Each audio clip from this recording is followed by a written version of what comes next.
दरिया खान मरी भरिसां मंगिया मोरी वटि ट्रक जो मोटरसाइकिल खे टक्कर थी पियो। मेहरापुर वासी ज़ाल मुड़ुस मौक़े ते ई फ़ौत थी विया। दरिया खान मरी हादसे जे नतीजे में अशरफ पुट असगर अली गोरी ऐं संदसि घरवारी मिसमात सुमेरा गोरी मौक़े ते फ़ौत थी विया। हिकु मासूम नींगर नेहा सख़्त ज़ख़्मी थी पई। फ़ौतिन जा मड़ बेगम बल्किस फ्री एम्बुलेंस ज़रिए बांदी अस्पताल पहुचाया विया। फ़ौतिन जो तालुक़ मेहरापुर सां आहे, जेकी बांदी पंहिंजे माइटनि वटि शादी जे कार्ड में अची रहिया हुआ त मंगिया मोरी भरिसां हादसो पेश आयो। वधीक उन हवाले सां तफ़सील ॾियण जे लाइ राजा टाइम न्यूज़ जो रिपोर्टर मौजूद कादिर लाशारी तफ़सीलन खां आगाह कंदा।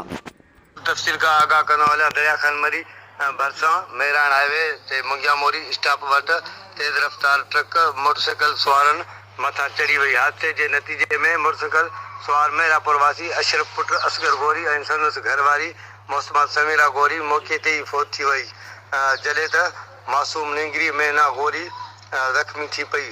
फ़ौतिन जा लाश ऐं ज़ख़्मियुनि खे नींगरी खे बेगम बल्किस एम्बुलेंस ज़रिए बांदी अस्पताल मुंतक़िल कयो वियो। फ़ौतिन जा लाश ज़रूरी कार्रवाई बाद वारसनि हवाले कया विया, जॾहिं त कोटलालू पुलिस वाक़े वारी हंधि पहुची ट्रक ऐं मोटरसाइकिल पंहिंजी तहवील में वठी कोटलालू थाणे ते मुंतक़िल करे छॾियो।